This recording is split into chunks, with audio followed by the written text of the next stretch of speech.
and Cole Harrison, Executive Director of Massachusetts Peace Action. And we are really excited to have a program tonight, 1 year later after the invasion of Ukraine and almost a decade after the US started arming the civil war in Ukraine. We have special guests tonight, Vijay Prashad, Executive Director of the Tricontinental Institute for Social Research, and Helena Kaban, who is a longtime columnist for the Christian Science Monitor and an essayist. So before we proceed with our guests, we'll do some updates. Medea, why don't you tell us about your day? I think you were a little busy. Yes, well, this is coming on the heels of the Rage Against the War Machine rally that happened on Sunday, in which about 1,000 people came together, all different kinds of people, and that was exciting to see, from Dennis Kucinich to Tulsi Gabbard, Jill Stein, Ron Paul, and whole lots more.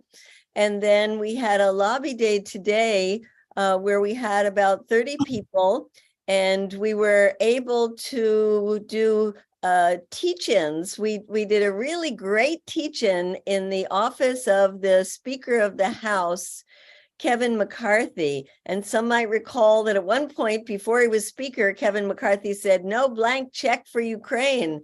And then he was forced to kind of push back on that. So we wanted to go to his office to tell him that he was right at that time, that we don't want a blank check for more war in Ukraine.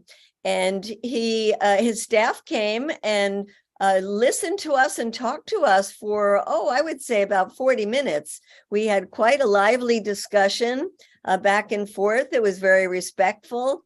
And I think that they learned something from us, and we established a relationship that we can go back to. Then we went to the minority leader, Hakeem Jeffries, on the Democratic side, and unfortunately that was not as good. First of all, they wouldn't even let us tape anything or take photos in their office, which we felt was a violation of our First Amendment rights. And secondly, they barely were willing to come out of their offices and talk to us. We really had to push for that. And then after that, we divided up into teams, and we covered the offices of all of the 60 plus members of the House Armed Services Committee. And our demands were that they put out a public statement calling for negotiations, that if they didn't like the resolution HR 113 that Matt Gaetz put out calling for no aid to Ukraine in negotiations, then they should put out their own. And we also asked them to ask President Biden for a briefing on what the administration was doing to push negotiations. We asked them to call for hearings on the blowing up of the Nord Stream pipeline. And that was it. And it was a very exciting time. We heard that the Armed Services Committee is having a hearing on Ukraine on February 28th. It's not up on their website yet, but we're looking forward to that. And anybody who can make it to DC for that, let's pack the hearing. Absolutely. Thank you, Medea, for leading that lobby delegation to the Armed Services Committee members on the House on Capitol Hill. So important that we amplify our voices for peace, particularly at this time. And Cole Harrison is going to give us an update on what's happening with Ukraine and Turkey and Syria. So, Cole, you're thanks, on. Marcy. I know our speakers are going to talk a lot about Ukraine, so I'll be kind of brief. But obviously, Biden made a surprise visit to Kiev yesterday, joined by a large congressional delegation, and then gave another speech in Warsaw today, pledged undying support for Ukraine. So there are more rumblings than ever that the contours of a settlement are being seriously debated among the Washington and European policy elite.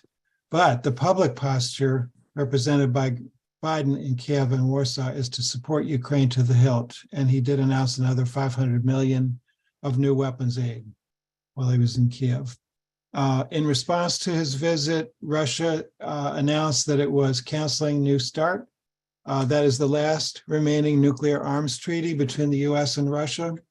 Russia suspended its participation in inspections. It didn't formally leave the treaty, which remains in effect till 2026. It could theoretically be revived, but it really feels like the end of an era because there is now no arms control agreement at all in place between the US and Russia. And of course, this will fuel congressional hawks who want to continue expanding nuclear weapons. So look for some battles in the military budget in the coming months over that.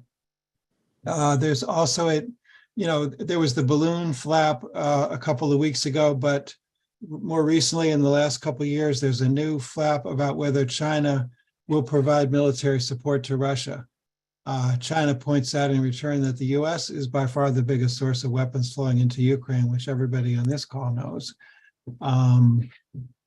But the US wants to make a diplomatic incident about an alleged intelligence report that China is planning to begin providing military support to Russia, which it has not done yet. And again, just on Nord Stream, and Medea mentioned it, but the mainstream media will not touch Seymour Hersh's expose. The Congress will not talk about it. I know Helena's been writing about this, so I'll leave it to her to go into it. But it's just a case where it doesn't fit the narrative. The war in Ukraine is a holy war, and it doesn't fit to see the United States playing dirty tricks and using sabotage and really an illegal sabotage of the pipeline to continue to drive a wedge between Germany and Russia and make sure Germany could never import gas again from Russia, and therefore it has to get it from Texas. And while I have the floor, I'm just going to give a quick update on the earthquake in Turkey and Syria. It's now up to 46,000 deaths. They're still counting. There was another quake in the area today, apparently not as serious, but they have these aftershocks. And just to say that relief efforts in Syria are hamstrung by US sanctions, which continue to prevent import of goods into Syria. So we need President Biden to lift all sanctions now on Syria to allow earthquake relief to proceed.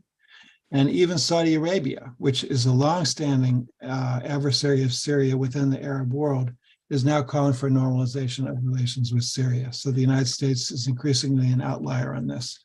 I'll just take the liberty of putting a link in the chat for an action page where you can contact Congress to say, drop the sanctions on Syria for Christ's sake.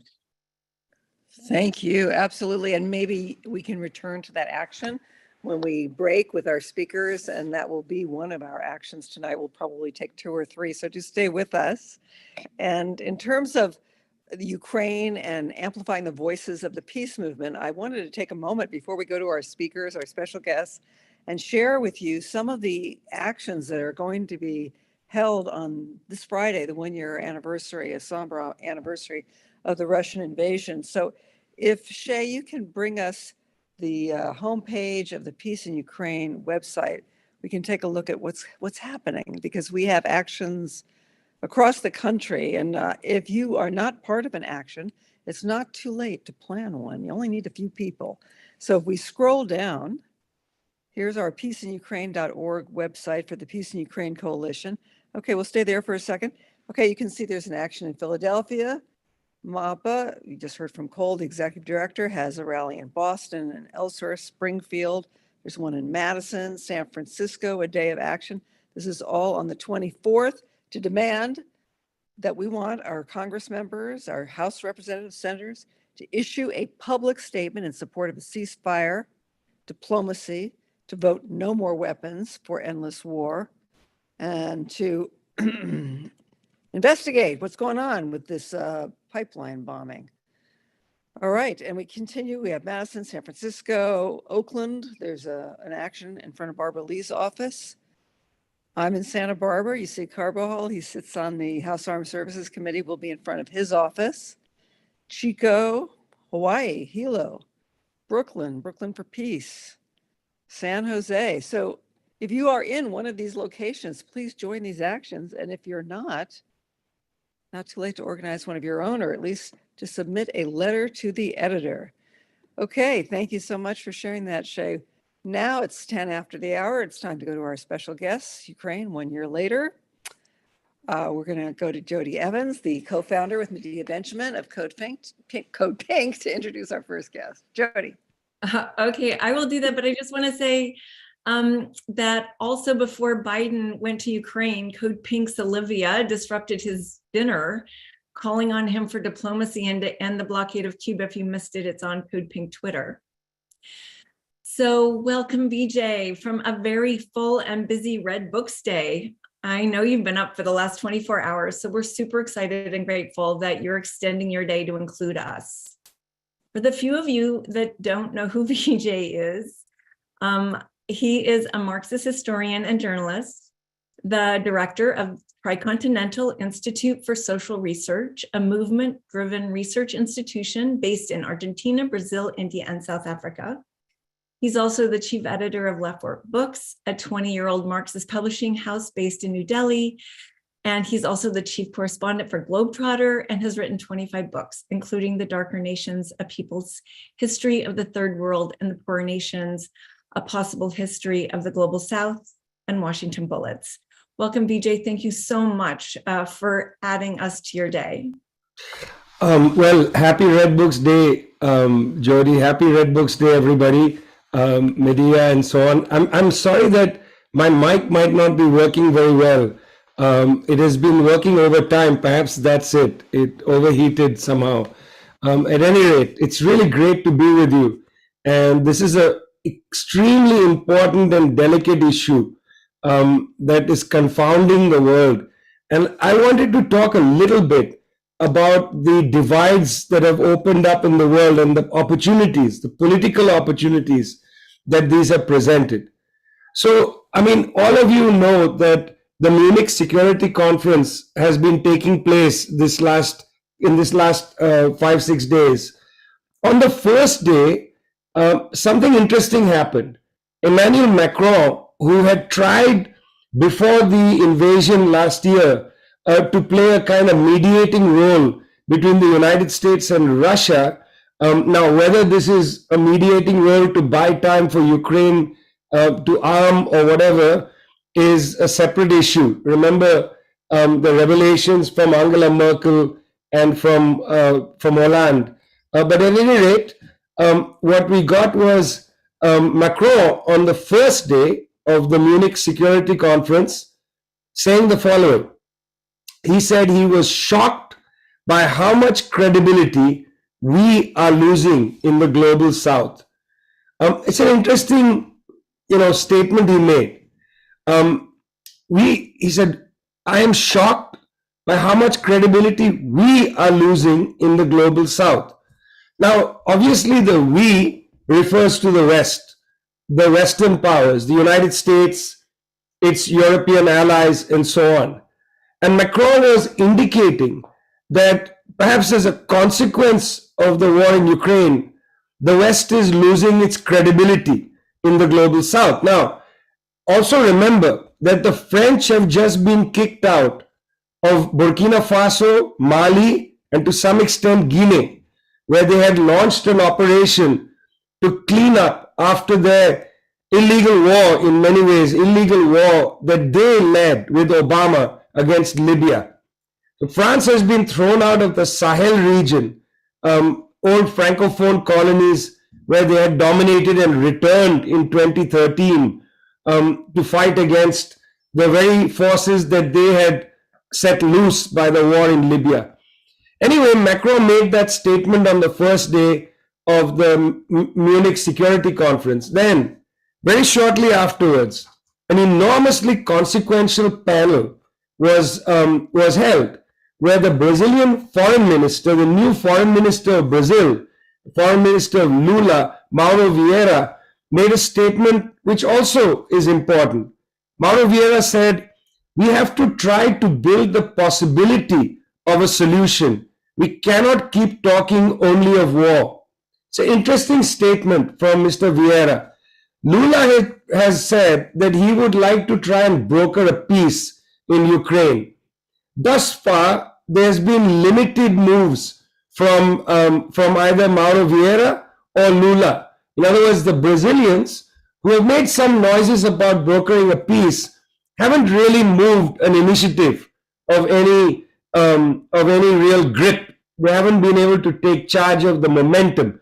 Very hard to push back against the West's belief that this war must be continued forever. But nonetheless, Mauro Vieira made this statement. He was on a panel with two other people of importance, and we need to pay attention to what they're saying. Firstly, the Vice President of Colombia, Francia Marquez, who had just been in Cuba, made very strong statements against the US blockade, the illegal blockade on Cuba. Francia Marquez, at the Munich Security Conference, sitting beside Mauro Vieira of Brazil, said that the issue of climate change and the Amazon are being utterly set aside. And she said, we don't want to go on discussing who will be the winner or the loser of a war. We are all losers. And in the end, it is humankind that loses everything. A very important comment made by the Colombian vice president, not reported at all in the United States, I must say. Sitting next to Francia Marquez, who happens to be an Afro-descendant leader, social movement leader in Colombia, and is the vice president, sitting next to her was Sarah Kuno-Gongelwa Amadila, who's the Prime Minister of Namibia. Now, Namibia has not played a major role in world affairs for a long time. It has been effectively silenced by the kind of IMF structural adjustment suffocation on the country. But the Prime Minister of Namibia, which was one of the countries that abstained in the United Nations vote, the Prime Minister of Namibia, I'm going to try to do something to my microphone. Let's see if this works.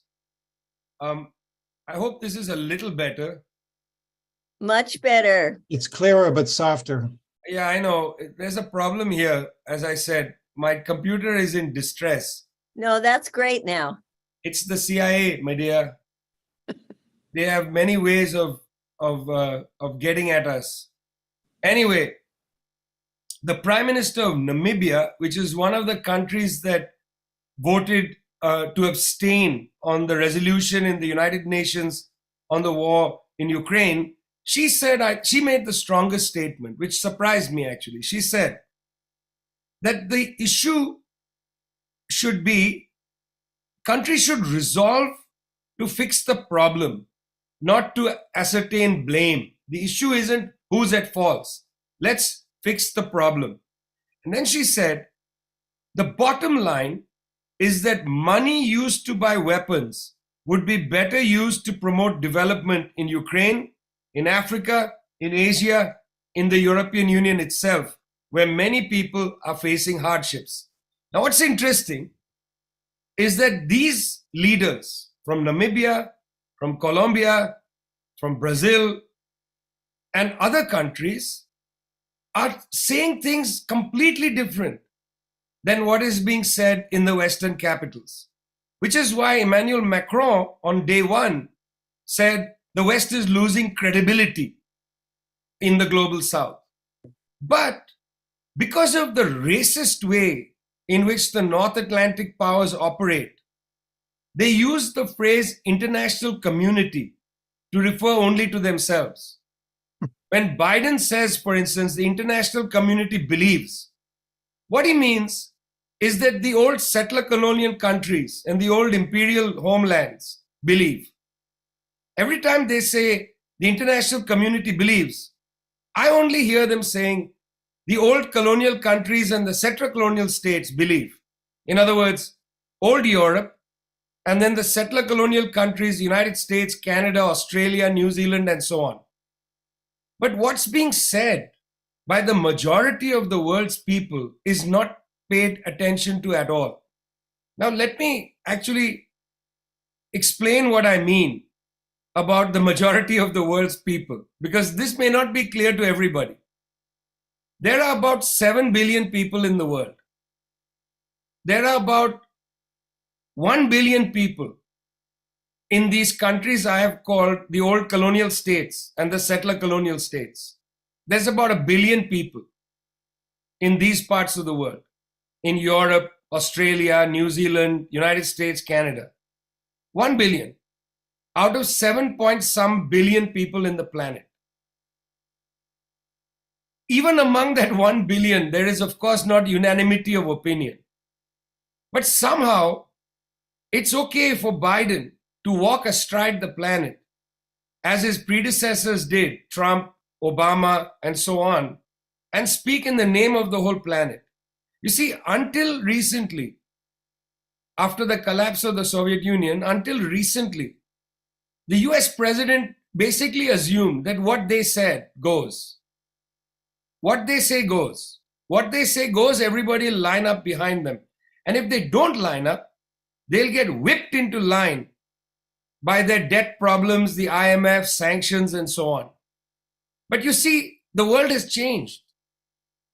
Now there are countries like China, which is the largest trading partner of most of the world. And countries no longer are beholden to the United States. They are no longer prepared to be whipped into shape. And this is a surprise to Emmanuel Macron, who says we have lost our credibility. It's not just credibility. You've lost your leverage. You've lost your leverage because countries like Namibia don't only come now to the IMF, they go to the People's Bank of China. They go to the BRICS Bank. They go to other places to deal with their balance of payments shortfalls. You've lost your leverage, not your credibility. Macron used the word credibility. In fact, that's wrong. You've lost your leverage. People are not interested. And let me point this out a little stronger. You see, in countries like India, governed by the right wing, countries like South Africa, not really that much left any longer, country like Brazil now in the center left and so on, it doesn't matter what the political orientation of the government is. Doesn't matter. These countries now have incubated a middle class that no longer wants to be pushed around. There is a kind of middle class anti-colonialism that has developed. If you go and look in India, for instance, the Indian Foreign Minister, S. Jaishankar, has been very firm in his denunciation of the pressure on India by the United States and Europe to break ties with Russia. Very firm. He's been very critical. And all his videos go viral in India among a middle class that says, finally, we are standing up to the white man. It's very interesting, this kind of racial language used by middle class people, even of the right. So it's not a question of politics. That's what I'm trying to get at. There's the issue of leverage. Now countries have the option of going elsewhere for financing and so on. They are not able to be bullied by the United States. But secondly, a consciousness has arisen amongst the middle class, not among the left and so on, among the middle class who say it's about time we put our own interests first and not allow the United States to claim that its interests are universal interests.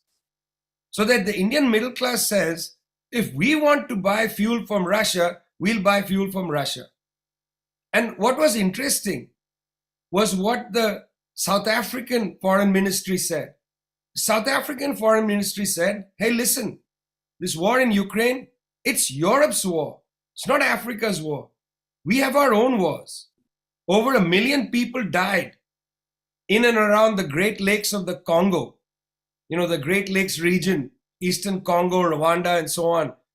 Over the last 20 some years, 1 million people plus died. Where was the interest in that, they say? When it's our wars, you don't pay attention because of the international division of humanity.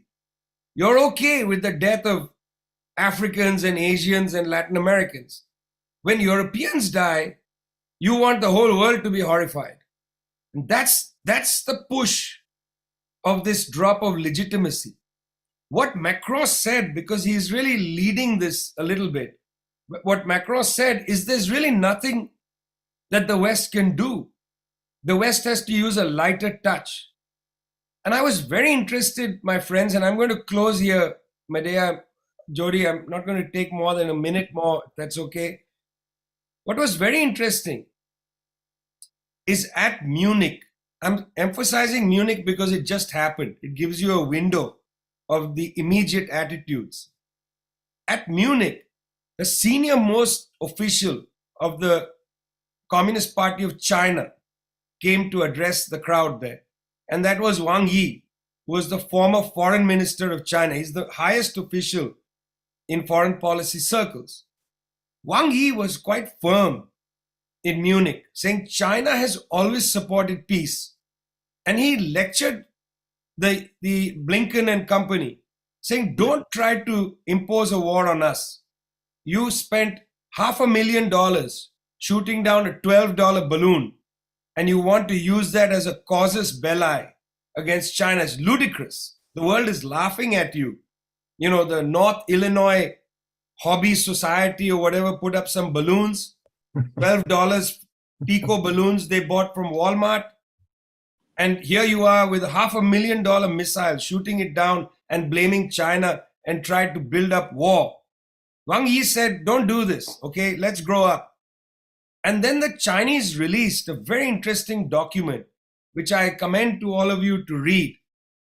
They released a document called the Global Security Initiative Concept Paper.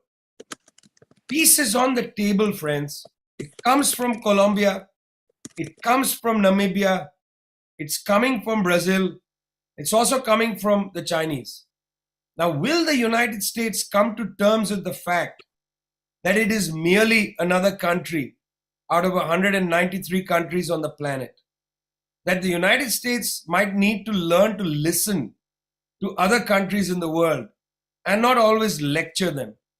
Will Biden learn that the world is neither the United States' backyard nor its front yard, as he said about Latin America, trying to be all liberal? He said, Latin America is our front yard. It's not your yard. It's neither your front yard nor your backyard. It's its own place in the world. The United States is merely a parochial country, one more parochial country in a planet with 193 countries. And I very much hope Code Pink will find a way to allow people to understand, come to grips with the fact that this belief in American exceptionalism or the greatness of America, calm down, guys, calm down. Try to fix your own country. Don't tell everybody else what to do in theirs. Thanks a lot. Thank you, Vijay Prashad. Such an honor to have you with us. Executive Director of the Transcontinental Institute for Social Research, author of 40 books. It's illuminating to listen to you and to know that countries have other resources, you know, that the world is changing. It is no longer a unipolar world. All right, we are going to welcome our next speaker, our next guest, and that is Helena Cobban. She is the president of Just World Educational and an essayist. She's a veteran global affairs analyst, former longtime columnist for the Christian Science Monitor in Boston. Of her 7 sole-authored books, 4 dealt with the Middle East, the rest with more global topics. In 2010, she founded the publishing company Just World Books, which focuses on works relating to Palestinian rights and anti-militarism. As president of Just World Educational, she has led groundbreaking public inquiries into the conflicts in Ukraine and Syria, US-China relations, the world balance in the wake of the COVID pandemic, and the Palestinian search for justice. She earlier spent many years as a member of both the Middle East Advisory Board of Human Rights Watch and the International Institute for Strategic Studies. She is a member of the Friends Meeting of Washington, D.C., where she lives. Welcome, Helena Cobban. Great to have you on CODEPINK Congress. Thank you, Marcy. Thank you, everybody. What an honor to be with you all, and with my dear friend Vijay, who always has wonderful things to tell us. I mean, not wonderful, but he puts it so well. I just want to give a quick advertisement for my latest platform, which I just started this year. It's called globalities.org, and that's where I'm writing my essays every week. And I've written, the latest one was about Nord Stream, and the one before that was about sanctions and about how the US uses sanctions in conjunction with military regime change operations. Yeah, and I was struck when Vijay was talking about like the US claiming to speak in the name of the international community. The other kind of trope that I really always am amused by is when they talk about the rules-based order. And I figure that means we make the rules and you take our orders. So that's really the way to understand it. But I think what Marcy and everybody wanted me to talk about mainly here today was something that I wrote about last month, which is the virtues of a Korea-style armistice in Ukraine. Because one thing I've noticed, you know, I just turned 70, but I've got a lot of young people that I work with and do things with, and they really don't have familiarity with a lot of diplomatic terms, especially arms control or nuclear weapons. I mean, all of that language that those of us in the older generation, you know, came to understand back in the 70s, 80s, whatever, has kind of fallen off the discourse since the end of the Cold War. And in the era of US hegemony, you know, it was all about we'll boss the world and we'll intervene here and we'll intervene there.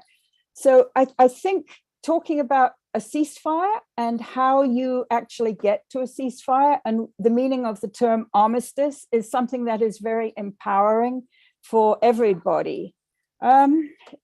We've been in Just World Education, we've been calling for a ceasefire since last April. You know, we'd had this wonderful project that we did that Vijay and Medea were both a part of, and a lot of other great thinkers and peace activists.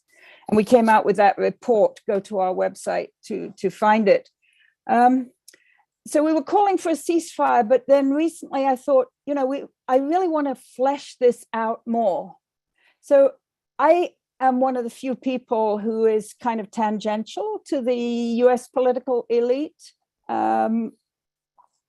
who has actually experienced living in a war zone. I mean, there are a lot of people in this country who have fled here from war zones, mainly in Central America, you know, where the wars have been caused by the US. But most of those people are not in the political elite. So it's very easy for, you know, somebody who's been to Harvard or Stanford or MIT and gotten a doctorate hither or yon to just talk about wars. That's something really easy. I lived for 6 years in Lebanon during the Civil War, and I really understood what a war was like from the inside because I was married to a Lebanese person and he had family on both sides of the front line. It was a really important experience for me. So, you know, I know that ceasefires come in a lot of different flavors. You can have a humanitarian ceasefire to evacuate wounded people. You can have a ceasefire in a certain zone if there's like a sensitive facility or whatever. But the kind of ceasefire that we should be calling for in Ukraine is called an armistice.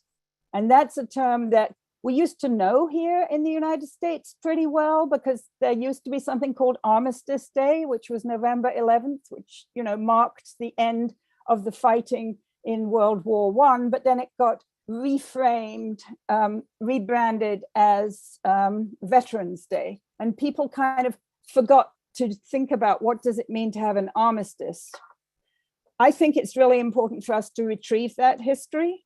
There have been many other armistices, and you know, right now there are armistices in various places around the world.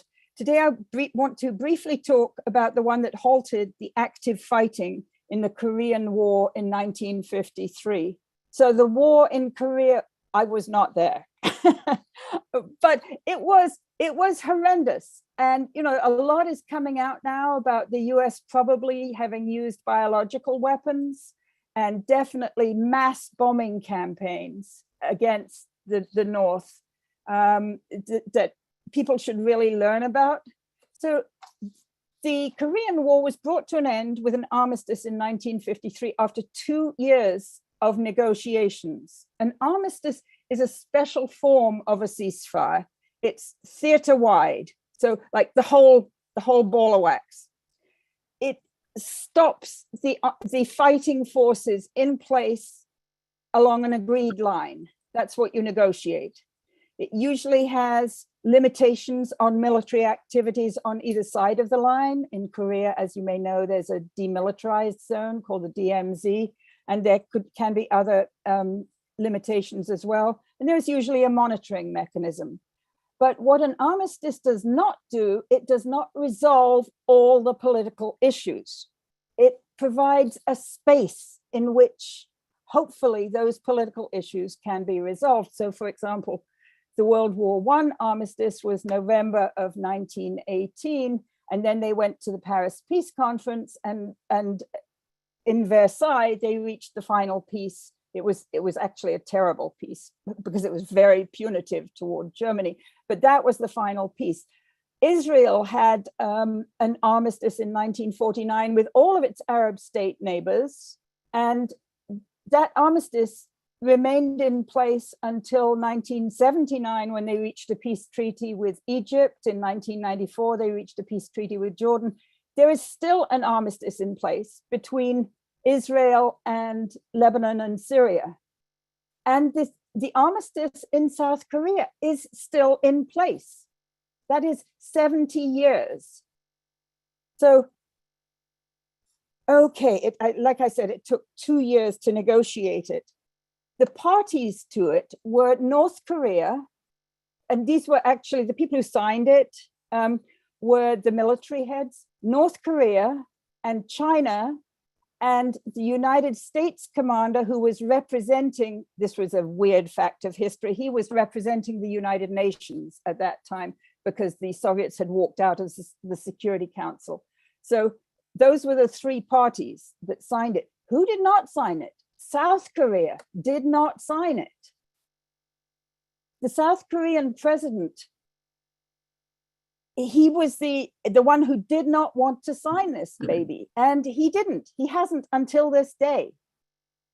But because of the overwhelming presence of US military, the fact that the South Koreans did not sign it didn't stop it going into place, and it's been in place since 1953. Different governments in Seoul have different policies toward the North.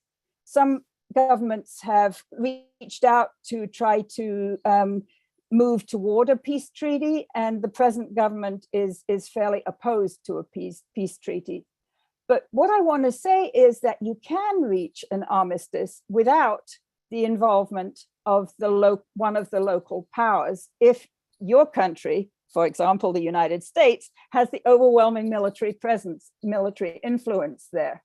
And the other thing is that actually the armistice has been super wonderful and beneficial for South Korea, which didn't ever want to sign it.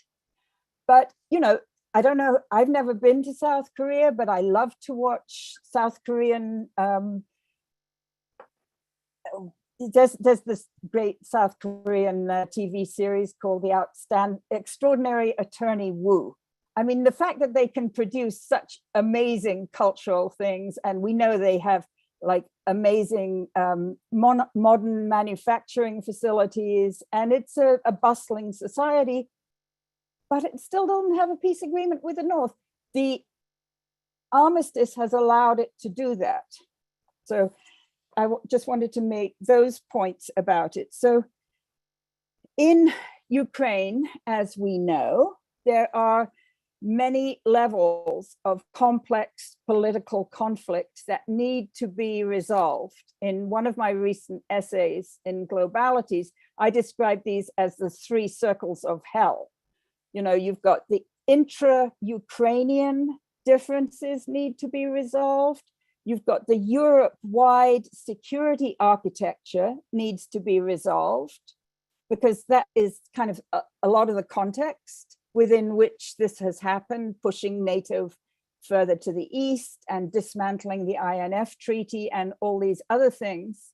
So there is a Europe-wide level at which political agreements have to be made. And then there's the global issue between the US and Russia. So I describe those as the three circles of hell. So it will take time to negotiate that final peace for Ukraine. And, you know, people say, well, how can we possibly negotiate a peace in Ukraine, you know, in time to stop the fighting? And my answer is no, you don't have to. What you have to negotiate, what you have to achieve is that special kind of a ceasefire known as an armistice. And that's what we should be aiming for. So how do we get there? I mean, basically, I think the United States and its allies are still hoping that the Ukrainian armed forces can achieve something more. I don't know why they seem to think that that will make a difference. Meantime, actually, this war, and this is a little bit technical, but this war has revealed the weakness of the NATO arms manufacturing base, which is why you hear General Mark Milley talking about the fact that he talks sotto voce in certain circumstances, we're not going to be able to keep up this level of arms transfers for very long. So at some point, I hope that all the leaders in the NATO countries realize that we have to have the ceasefire, and it should be negotiated primarily with Russia.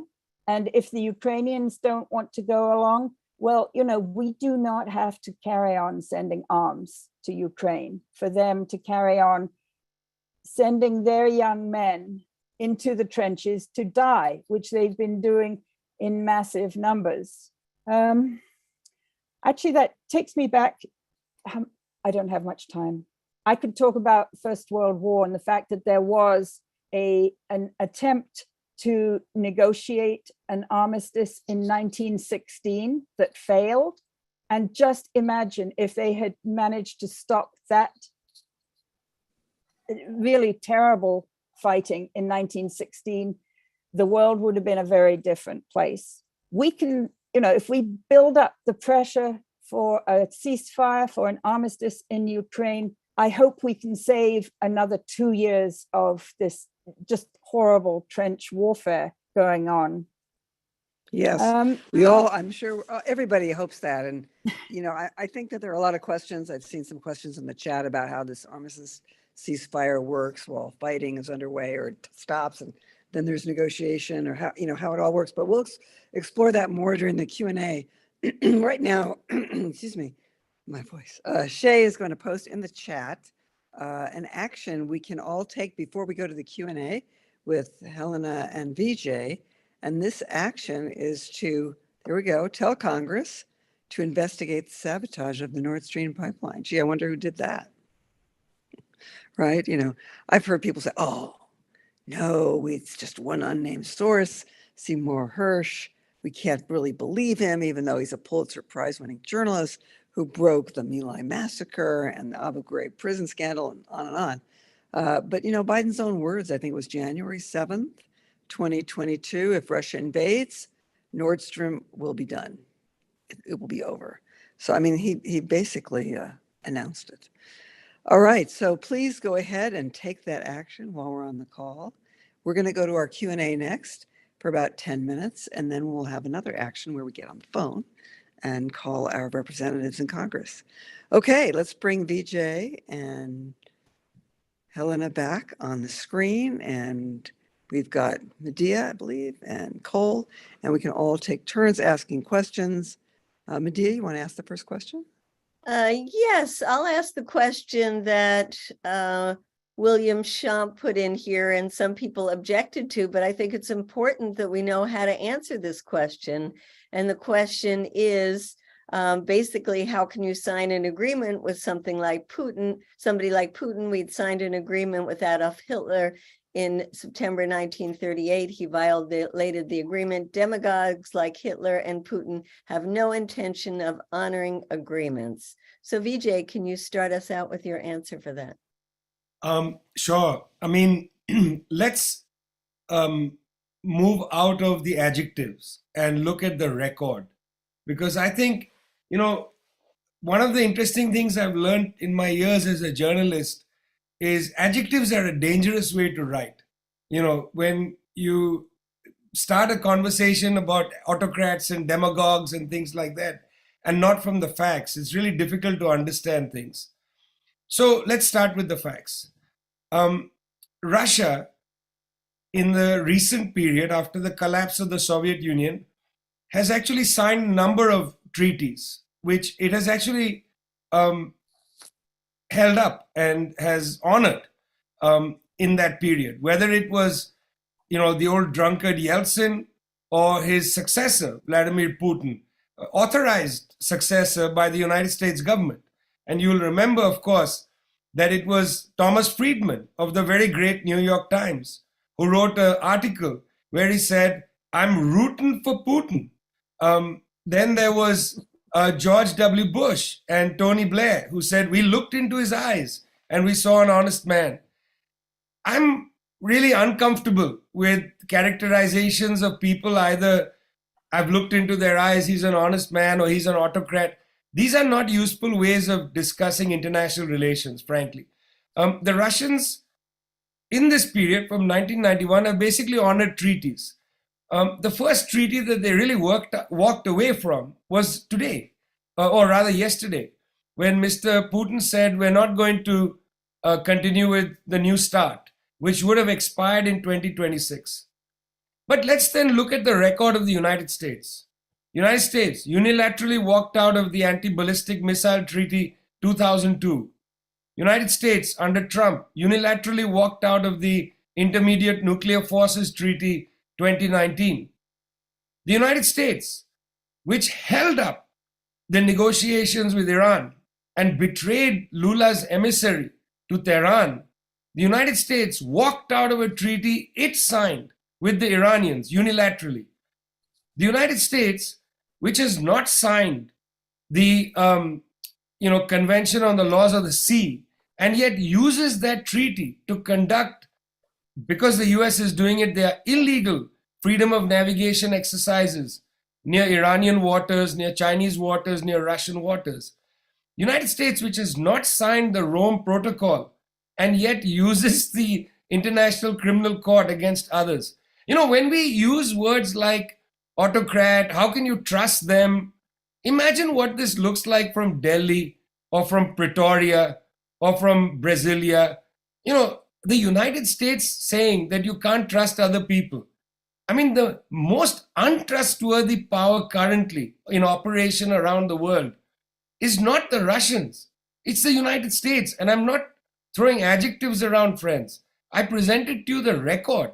If you look at the record, it's the US that has walked away from major treaties, including almost scuttling the Paris Agreement. You will remember this, almost scuttling the Paris Agreement. At Kyoto, it was the United States that insisted, hijacked the negotiation and insisted that the Pentagon's carbon footprint should not be in the national accounts of the United States.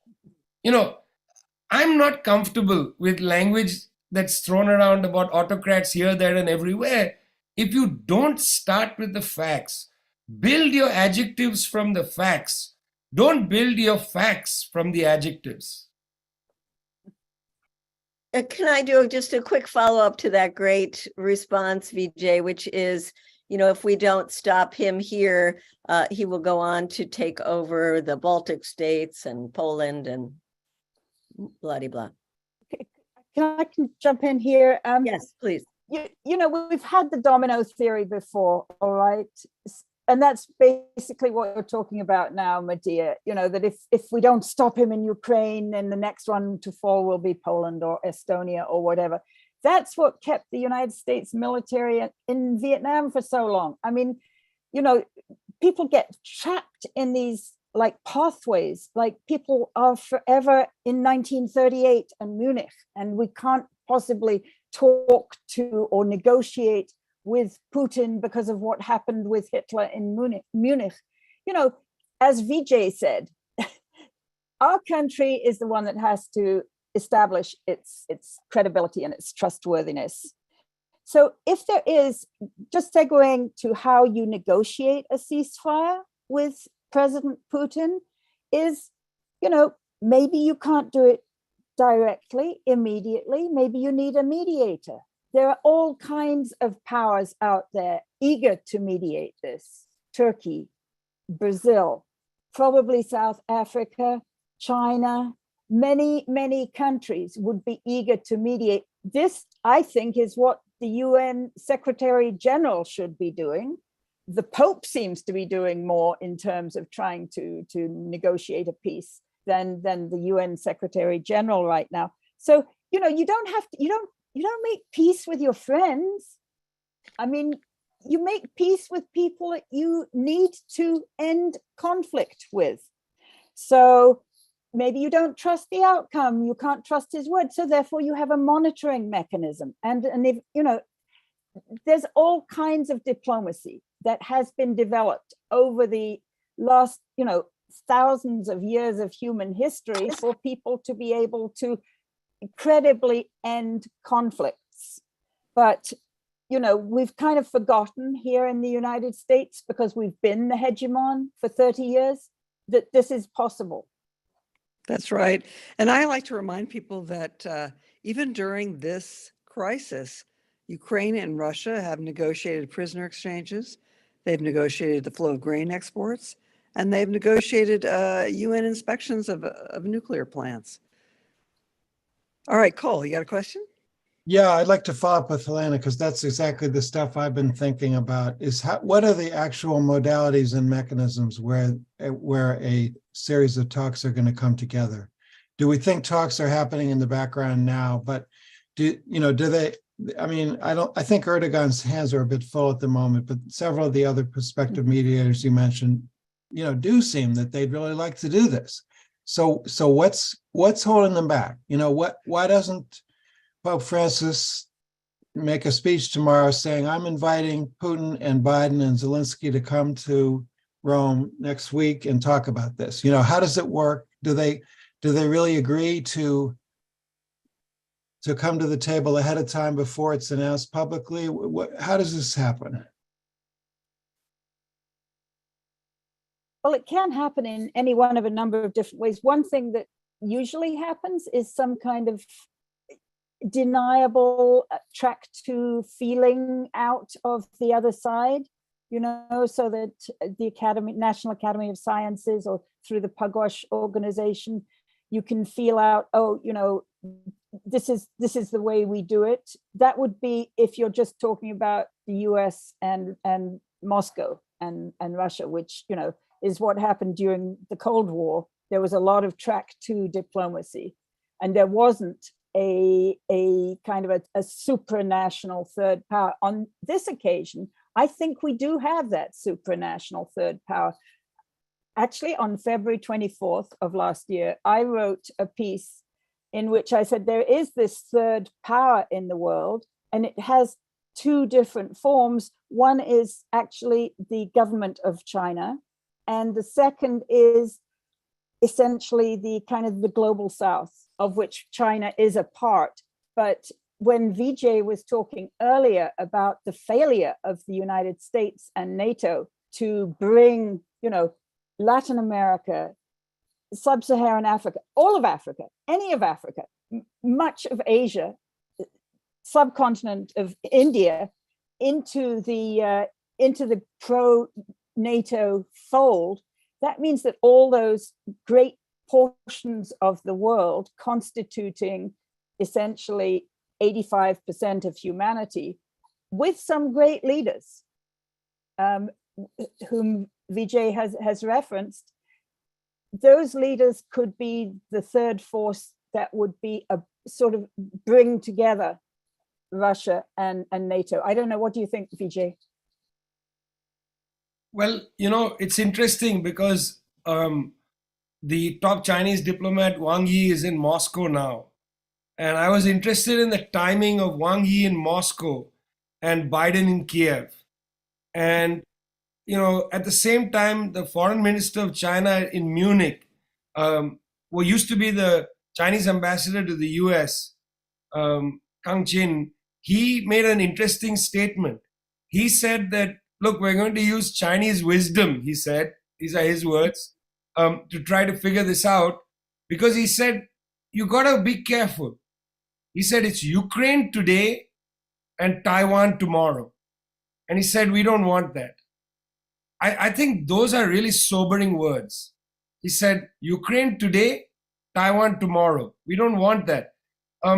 I think the Chinese are playing a big role here, trying to bring this to a close. And I think the statement, the rebuttal, and I agree with you, most of these wars are shut down in back channels. They are not shut down in the spotlight.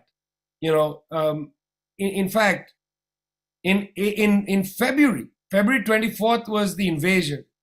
In February, the Ukrainians and the Russians started to speak on the borders of Belarus and Ukraine, as well as in Ankara. And they came within a hairbreadth of a peace agreement. You see, the Russians put certain things on the table, including water to Crimea and so on. It was reported at the time that an agreement was in the offing. An interim agreement had been inked by the two sides. This was in the press at the time. Then, Helena, you'll remember this disappeared. Boris Johnson arrives in Kiev, and then Lloyd Austin arrives, and he says in Kiev that we will need to weaken Russia. And you start seeing the arms go to the Ukrainians. And basically, I think Zelensky was arm twisted. His ego got the better of him. They told him, we're going to arm you to the hilt and you will defeat Russia. This came out in Foreign Affairs last year in the fall, when a conservative foreign policy specialist wrote an article which was basically pummeling Putin. But in the article, she said that, well, in March, there was an agreement, but the agreement fell apart. Now, why did that agreement fall apart? It's my opinion that the US has utilized this conflict in a very blunt way to bring the Atlantic Alliance back on side. There was a real feeling that the Atlantic Alliance is slipping. So it's not that there's no room for negotiation between Ukraine and Russia. That was already on the table. You'll remember that Zelensky was elected as a peace candidate. There is room for negotiation. And as I've said now for almost a year, you can't take Ukraine and relocate the whole country to Iowa. It's going to have to live next to Russia. They're going to have to make an accommodation with each other that's sustainable. You can't build a situation now again. I mean, I agree with your armistice idea in the short term. But look, 60 years from now, we don't want to see a DMZ like in Korea. I've been to South Korea many times, and people on this call have been to the DPRK as well. That war has traumatized the Korean people, and it continues to traumatize them. When I was there in South Korea in December, there was an exchange of fire in the Sea of Japan. It's an intolerable situation. So the Ukrainians have to come to terms with the fact they're going to have to live next to Russia. They can't be relocated en masse to the United States. Imagine the whole population shows up in Iowa. I'd like to see what the American politicians think of that. Will they be then flying them all off to New York City or wherever, as they did with, the other migrants who were flown to Cape Cod? How would that be tolerated? Probably no, because they're white, actually. No, but I still think it would be intolerable because there would be too many of them coming in. So just the final point here, I think, is that there is space for negotiation. And I'm sure outside the bright lights of Munich, back channel conversations are taking place. Now, the real issue, my friends, and I'm asking this to you, Code Pink, with all sincerity, because I'm trying to understand it. Is the US ruling class wretched enough to ignore all signs of great danger and prefer to see the world destroyed than to allow peace to settle in the world? This is a question that needs to be asked of the US ruling class. Is it willing? Of course it is. Is it willing to come to terms with reality? Or is it I going to think- take us off the cliff? I think the ruling class is split. When I was in Harvard in 1972, we had Richard Garwin. He was the nuclear weapons strategist at the CFAA. He said it. He said it's going to be 100 million dead on either side, and we will prevail. That was, Well, he was the godfather of the US nuclear arsenal. we've got to prevent that. Just to pick up Absolutely. on what Vijay said about the US taking this opportunity to bring the so-called Atlantic allies to heel. When I was writing about the Nord Stream explosion, I actually said that it was Biden's way of bitch slapping the Germans, because, you know, he made that announcement about that we know how to end the Nord Stream project on February 7th, with the German chancellor standing right beside him. I mean, that was such a bitch slap, you know. If you go to Merriam-Webster dictionary, a bitch slap is when you make a kind of a public action that demeans and diminishes somebody else and brings them to heel. And that's exactly what he did with Scholz. He did it when he made that announcement. He did it when he blew up the pipeline. And it's quite possible that the leak to Cy Hirsch, which came from a single source, was a kind of an authorized leak to keep on bitch slapping Olaf Scholz. Well, we'll see. Thank you so much. Let's unmute and thank our guests, if you will, please. Thank Vijay Prashad, Elena Cobbin for joining us today on CODEPINK Congress 1 year later.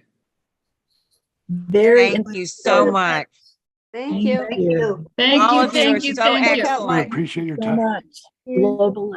Thank you for all your wonderful creative thoughts. Thank you. Thank you. Let's see what the Chinese peace plan is. Yeah, I'm looking forward to that. But before that, we're going to make a phone call. Shay's going to post in the chat a very short script.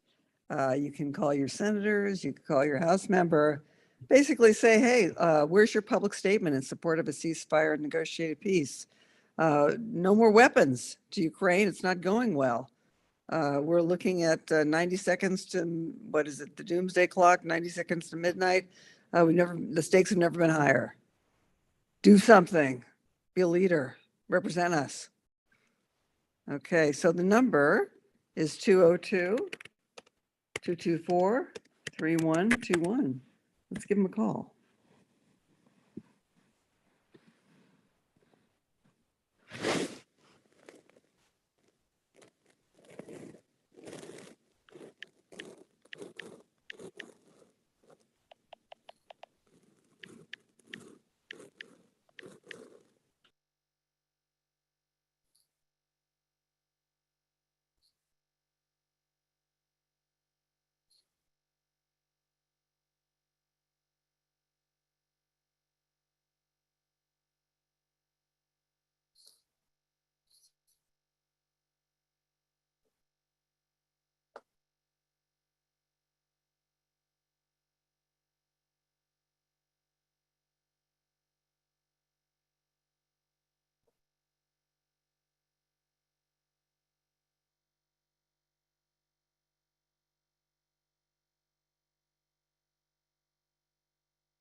Okay, maybe you can wrap up your phone call. And before we close this out, I wanted to ask Shay to play a video that Medea and I worked on with Michelle Elner, who's fantastic. She's our editor for CodePink Radio and one of the chairs of our Latin America team. And this is an important video because it makes a case for a ceasefire, an immediate ceasefire, if we want to save our environment. It's 10 ways the war in Ukraine harms our environment. So Shay, if you would be so kind, and thank you so much for all your help tonight to start that video. Let's take a look.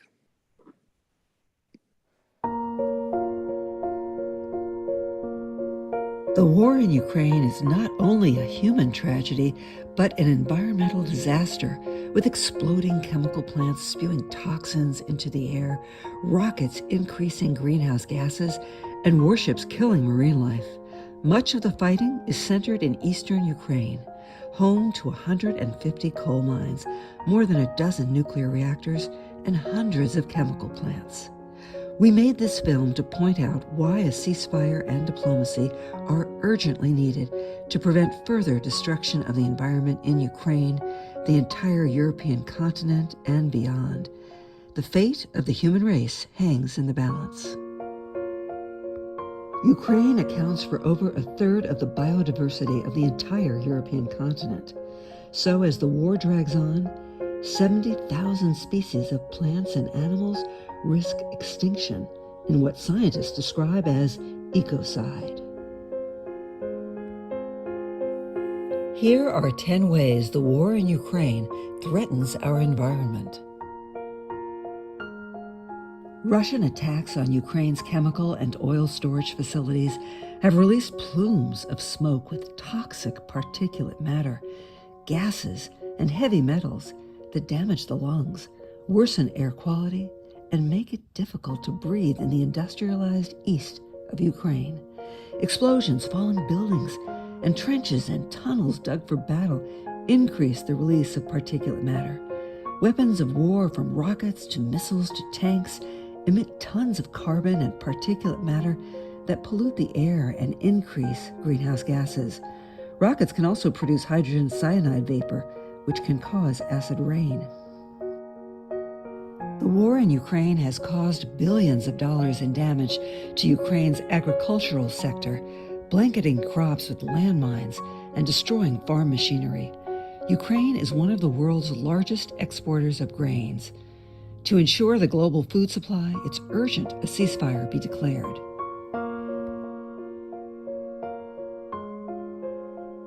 Attacks on industrial facilities have resulted in chemicals leaching into rivers and groundwater, contaminating the drinking water for over 1 million people in the Donbass region. The use of explosive weapons by both the Russians and Ukrainians in the Donbass threatens to collapse a water system already weakened by a decade-long civil war in eastern Ukraine, where ethnic Russians battled Ukrainian nationalists armed by the United States. Bombings and fires have not only increased greenhouse gas emissions, but also led to deforestation and the loss of carbon sinks. Since the Russian invasion of Ukraine and U.S. imposed sanctions on Russian oil and gas, dirty energy companies are gaining new licenses to increase their exports of liquefied natural gas and oil to Europe. European companies have also taken advantage of the energy crisis to increase filthy coal-fired power generation and to keep nuclear plants online that were scheduled to be decommissioned. Marine biologists estimate at least 50,000 Black Sea dolphins have been killed as a result of the war in Ukraine. Whether the cause is contaminated water, exploding mines, or the noise from warships and detonations, dolphin carcasses are washing up on the shores in Ukraine's Odessa region. The loss of dolphins can upset the ocean's ecosystem and make it difficult for fish to thrive.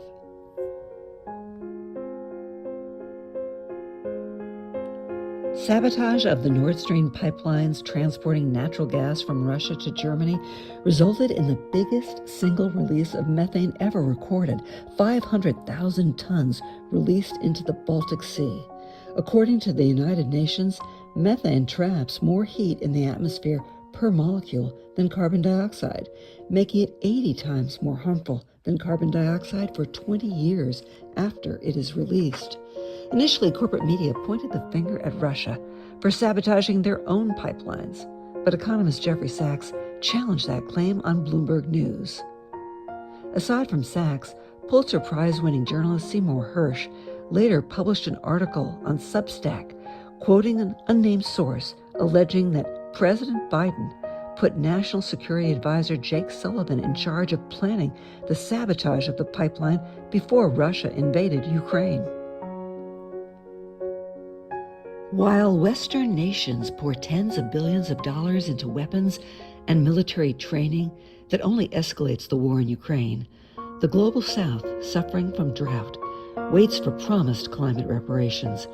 Congress has approved over $100 billion for Ukraine, the amount Western countries were supposed to pay the global South each year since 2009, but did not. Whether the US and NATO countries write a check to cover their massive burning of fossil fuels, their overconsumption and militarism that disproportionately impacts the global South, all of that remains to be seen. Meanwhile, the United States and NATO nations continue to burn fossil fuels at an alarming rate, while sending Ukraine weapons that will emit even more greenhouse gases. Ukraine has 4 nuclear power plants with a total of 16 reactors. The Russian-occupied Zaporizhia nuclear power plant delivers 1/5 of the country's electricity.